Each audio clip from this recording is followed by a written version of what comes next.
O Livro dos Médiuns, primeira parte, Noções Preliminares. Capítulo 4, Dois Sistemas. Sejam bem-vindos ao canal. Que Jesus, nosso Mestre, nos abençoe e nos ilumine hoje e sempre. Eu sou Luísa e hoje nós estudaremos os itens 41, 42 e 43 do Livro dos Médiuns. Item 41. Sistema do músculo estalante. Sendo assim, pelo que toca à visão, de outro modo não poderia ser pelo que concerne à audição. Quando as pancadas são ouvidas por todas as pessoas reunidas em determinado lugar, não há como atribuí-las razoavelmente a uma ilusão. Pomos de parte, está claro, toda a ideia de fraude e supomos que uma atenta observação tenha verificado não serem as pancadas atribuíveis a qualquer causa fortuita ou material. É certo que um sábio médico deu a esse fenômeno uma explicação, ao seu parecer peremptória. A causa, disse ele, reside nas contrações voluntárias ou involuntárias do tendão do músculo curto perôneo. A este propósito, desce as mais completas minúcias anatômicas para demonstrar por que mecanismo pode esse tendão produzir os ruídos de que se trata, imitar os rufos do tambor e até executar áreas ritmadas. Conclui daí que os que julgam ouvir pancadas numa mesa são vítimas de uma mistificação ou de uma ilusão. O fato em si mesmo não é novo. Infelizmente, para o autor dessa pretendida descoberta, sua teoria é incapaz de explicar todos os casos. Digamos, antes de tudo, que os que gozam da estranha faculdade de fazer que o seu músculo curto perôneo ou qualquer outro estale à vontade, da de executar áreas por esse meio, são indivíduos excepcionais, enquanto que muito comum é de fazer-se que uma mesa dê pancadas e que nem todos, dado que algum exista, dos que gozam dessa última faculdade, possuem a primeira. Em segundo lugar, o sábio doutor esqueceu de explicar como o estalido muscular de uma pessoa imóvel e afastada da mesa pode produzir nessas vibrações sensíveis a quem a toque. Como pode esse ruído repercutir à vontade dos assistentes nas diferentes partes da mesa, nos outros móveis, nas paredes, no forro, etc. Como, finalmente, a ação daquele músculo pode atingir uma mesa em que ninguém toca e fazê-la mover-se. Em suma, a explicação a que nos reportamos, se de fato o fosse, apenas infirmaria o fenômeno das pancadas, nada adiantando com relação a qualquer dos outros muitos modos de comunicação. Reconhecemos, pois, que ele julgou sem ter visto, ou sem ter observado tudo e observado bem. É sempre de lamentar que homens de ciência se afoitem a dar, do que não conhecem, explicações que os fatos podem desmentir. O próprio saber que possuem devera torná-los tanto mais circunspectos em seus juízos, quanto é certo que esse saber afasta deles os limites do desconhecido. Item 42. Sistema das causas físicas. Aqui estamos fora do sistema da negação absoluta. Averiguada a realidade dos fenômenos, a primeira ideia que naturalmente acudiu ao espírito dos que os verificaram foi a de atribuir os movimentos ao magnetismo, à eletricidade ou à ação de um fluido qualquer, numa palavra, a uma causa inteiramente física e material. Nada representava de irracional esta opinião e teria prevalecido se o fenômeno houvera ficado adstrito a efeitos puramente mecânicos. Uma circunstância parecia mesmo corroborá-la, a de aumento que, em certos casos, experimentava a força atuante na razão direta do número das pessoas presentes. Assim, cada uma dessas podia ser considerada como um dos elementos de uma pilha elétrica humana. Já dissemos que o que caracteriza uma teoria verdadeira é poder dar a razão de tudo. Se, porém, um só fato que seja a contradiz, é que ela é falsa, incompleta ou, por demais, absoluta. Ora, foi o que não tardou a reconhecer-se quanto a esta. Os movimentos e as pancadas deram sinais inteligentes, obedecendo à vontade e respondendo ao pensamento. Haviam, pois, de originar-se de uma causa inteligente. Desde que o efeito deixava de ser puramente físico, outra, por isso mesmo, tinha que ser a causa. Tanto assim que o sistema da ação exclusiva de um agente material foi abandonado, para só ser esposado ainda pelos que julgam a priori, sem haver visto coisa alguma. O ponto capital, portanto, está em verificar se a ação inteligente, de cuja realidade se pode convencer quem quiser dar-se ao trabalho de observar. Item 43, Sistema do reflexo. Reconhecida a ação inteligente, restava saber de onde provinha essa inteligência. Julgou-se que bem podia ser a do médium ou a dos assistentes, a se refletirem como a luz ou como os raios sonoros. Era possível. Só a experiência poderia dizer a última palavra. Mas notemos, antes de tudo, que esse sistema já se afasta por completo da ideia puramente materialista. Para que a inteligência dos assistentes pudesse reproduzir-se por via indireta, preciso era se admitisse existir no homem um princípio exterior do organismo. Se o pensamento externado fora sempre o dos assistentes, a teoria da reflexão estaria confirmada. Mas, embora reduzido a essas proporções, já não seria do mais alto interesse o fenômeno? Já não seria coisa bastante notável o pensamento a repercutir num corpo inerte e a se traduzir pelo movimento e pelo ruído? Já não haveria aí o que excitasse a curiosidade dos sábios? Por que, então, a desprezaram eles que se afadigam na pesquisa de uma fibra nervosa? Só a experiência, dizemos, podia confirmar ou condenar essa teoria, e a experiência a condenou, porquanto demonstra a todos os momentos e com os mais positivos fatos que o pensamento expresso não somente pode ser estranho aos assistentes, mas que lhes é muitas vezes contrário, que contradiz todas as ideias preconcebidas e frustra todas as previsões.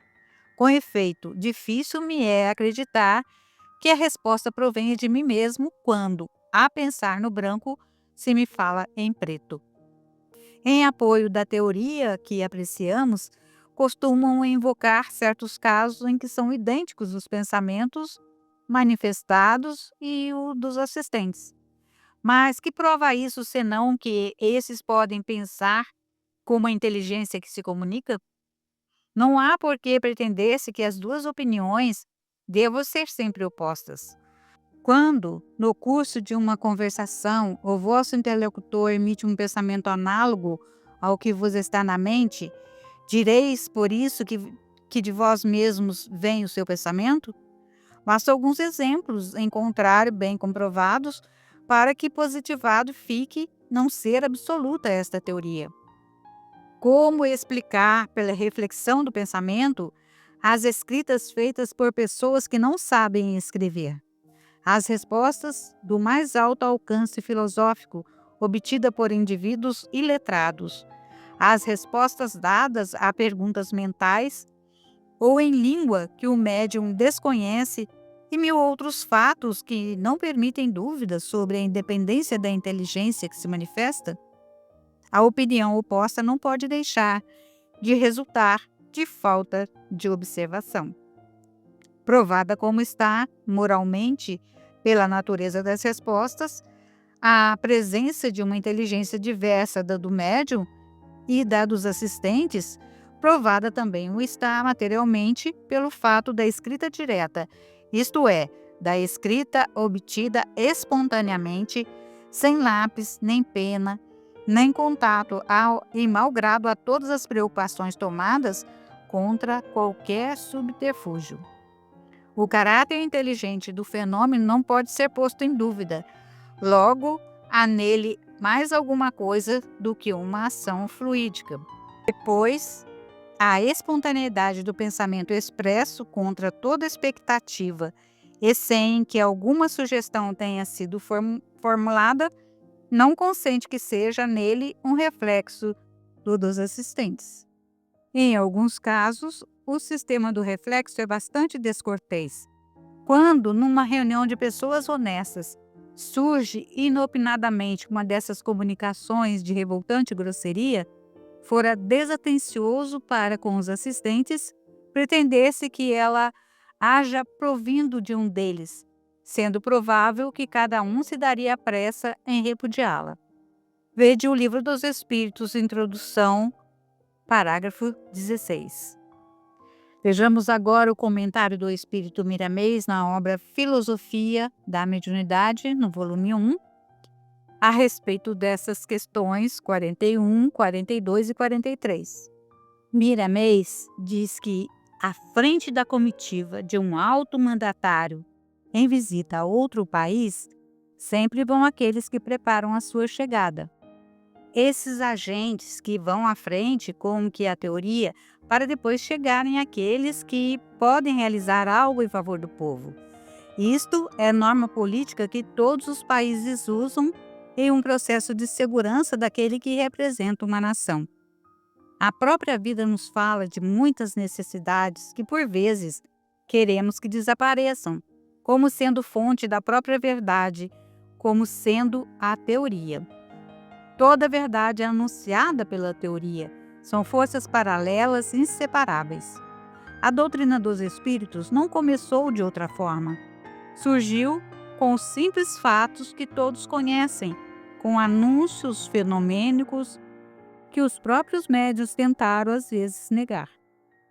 A própria ciência hoje já não se precipita em negar a comunicação dos espíritos com os homens por já conhecer muitas coisas, como, por exemplo, a telepatia entre as criaturas. Se os encarnados têm o poder de conversar uns com os outros por processos mentais, por que os desencarnados não teriam essas condições?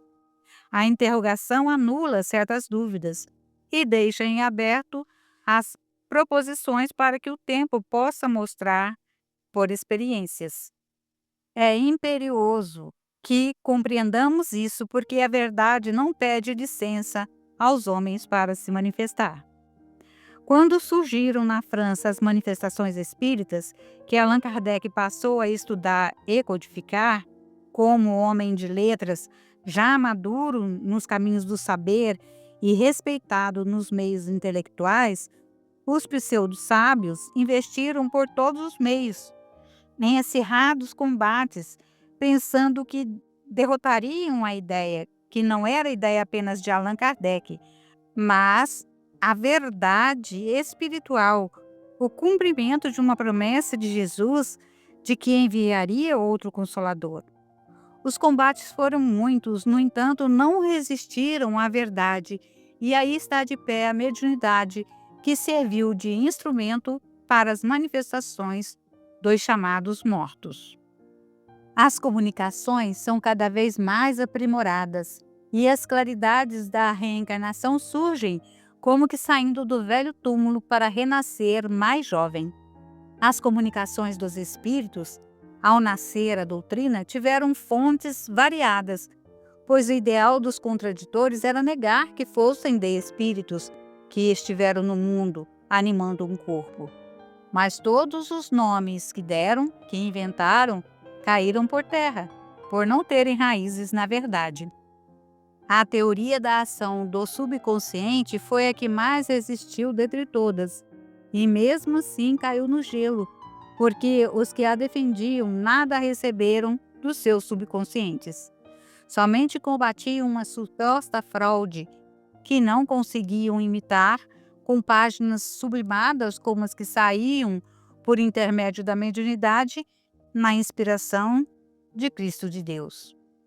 A doutrina prossegue graças à intervenção dos benfeitores espirituais que ajudam os homens a se melhorarem passo a passo, mudando seus comportamentos e fazendo com que eles esqueçam o ódio e amem a todos, que não se lembrem mais das ofensas, perdoando aos ofensores, que ajudem os tristes a se alegrarem e que trabalhem para a paz de todas as criaturas, incluindo os desencarnados.